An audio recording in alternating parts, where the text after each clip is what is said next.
go co-host or go host with Jose, produce, play music that out of the messes with me, man. I mean, I get all discombobulated here, but whatever. Live chat room shout-outs. Kim Ayoto, who's actually on hold here. Take your phone call in just 1 second, buddy. Rated MJG, TNA Wrestling 12, Ultimate Fanatic. Outlaws is in there. Who else you got, buddy? We got WWE Raw fan, my number one fan. And I don't dog TNA for no reason.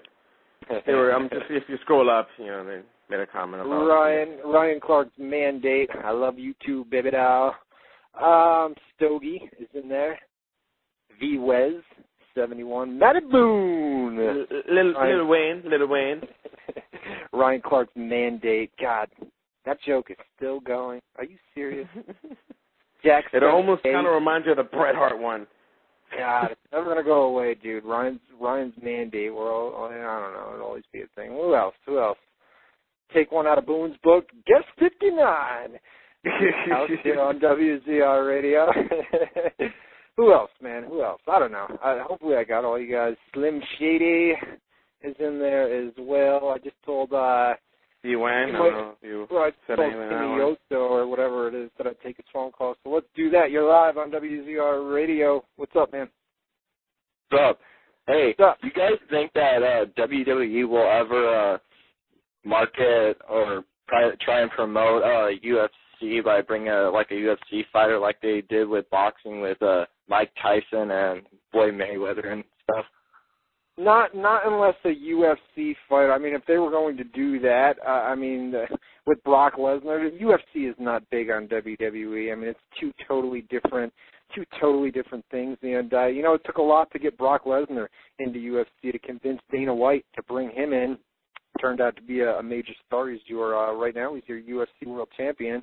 Bobby Lashley, they're not very high on him right now as well. It would have to take a UFC, if a UFC fighter was going to come over to WWE to jump ship, if you will, or even if a UFC, if a UFC fighter retired and then was to go over and do something with the UFC, that's possible, but there's not going to be any working relationship. Yeah, I definitely don't see no cross-promotion. The only cross-promotion that we've ever come close to it was Lesnar's first fight for UFC. They actually, I guess it was a marketing deal between UFC and WWE on WZROnline.com. That's like the only crossover that we probably ever get close to kind of seeing. I mean, they had an article about Lesnar's, upcoming fight and stuff like that. So, and of course, you had your little banners promoting the event as well. So that's probably the closest that you'll see both of those organizations working together. Yeah, no, go ahead. So you'll never actually see, a UFC guy, trying to, take on a WWE guy at WrestleMania or something like that. Because they did have a Floyd Mayweather and Mike Tyson, and they were boxers. Listen. Say if look at Ken Shamrock, right? He went from UFC and then to WWE and to TNA as well. But as far as, are you asking, a current fighter, say somebody like George St. Pierre, to come over? No. Just anybody, whether it's a current fighter or retired person or something like that. Promotion. It's both brands are not. Reality is, even though WWE tells its shareholders that they do not see UFC as a competitor, since WWE is more of an entertainment show, to cross promote those shows would just kind of be opposite right now, especially if you're asking, Chuck Liddell, who may not have many fights left. This is just an example. Not that Chuck Liddell would ever come to WWE. It would have to be a fighter that's not in UFC, that's not fighting in UFC. Maybe a former fighter. Say Chuck walks away from UFC. I think he's still got a couple more. Then they might use him there. Yeah, exactly. But anything more than that, just to steal McMahon's word, there'll be just no chance in hell.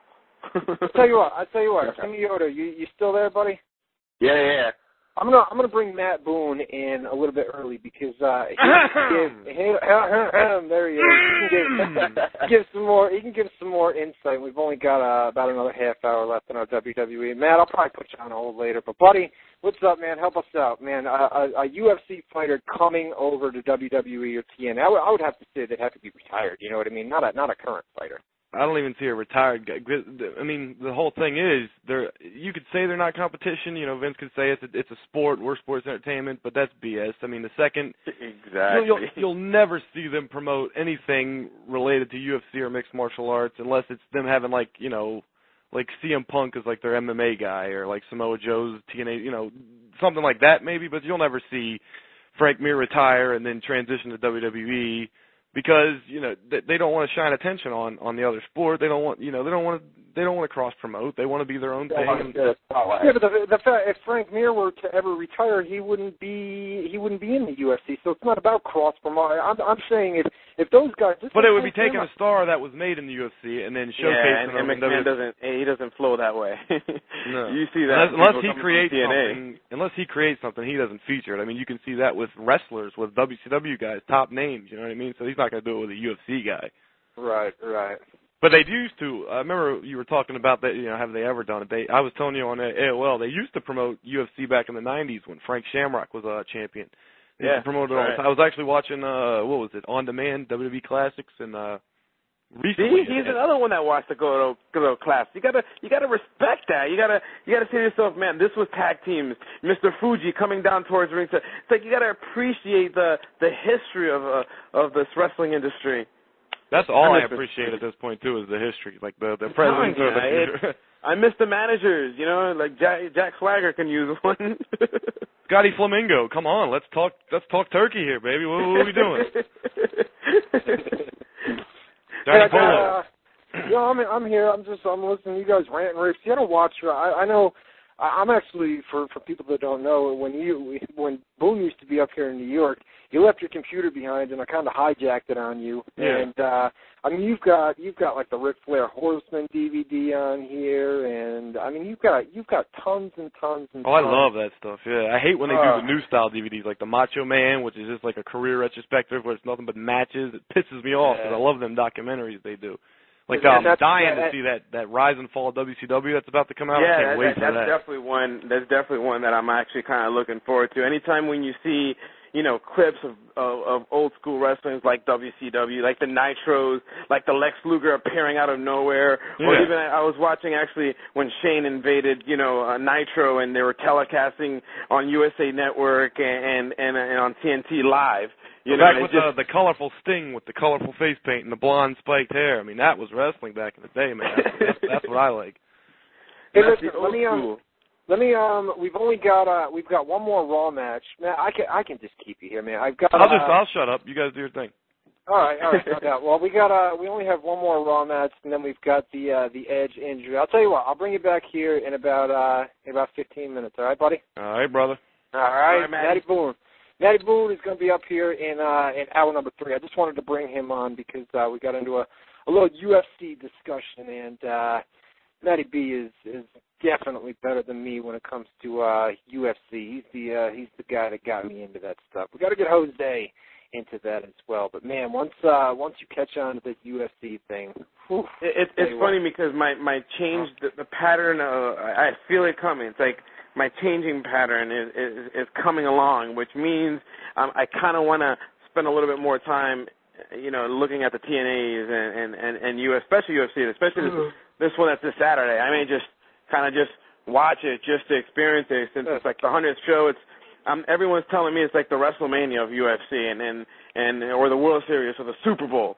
So I'm going to try to make it as best as I can to watch the event. It's just, things come up. Listen, if there is one UFC pay-per-view that you're going to choose to order, this would be the one. I mean, you've got 3 solid main events. Me and Matty B are going to talk about them. I brought them up when we started the show as well, but we're going to run that down at least for a little bit here at about 9 o'clock when we get done with WWE and TNA. But the 3 top matches on that card are unbelievable. So if there is one pay-per-view, one UFC pay-per-view, this is the one, man. This is without a doubt the one. This Saturday night on pay-per-view. Hey, let's jump back into Monday Night Raw. We just got one more match to run down. Triple H versus John Cena in a number 1 contenders match. Last week on the show, they hadn't taped Raw. I didn't have the hello. Yeah. Oh, is this Callie? Yeah. Unmuted me. Oh, shoot, I forgot you were live. I was going to bring you up. I figured you got a UFC question or no? Yeah, I could ask you to... Listen, I'll tell you what. Stay on the line, and then when Matt... I forgot I unmuted you, man. I apologize for that. Stay on the line, and then when Matt Boone comes up, you're usually good with the UFC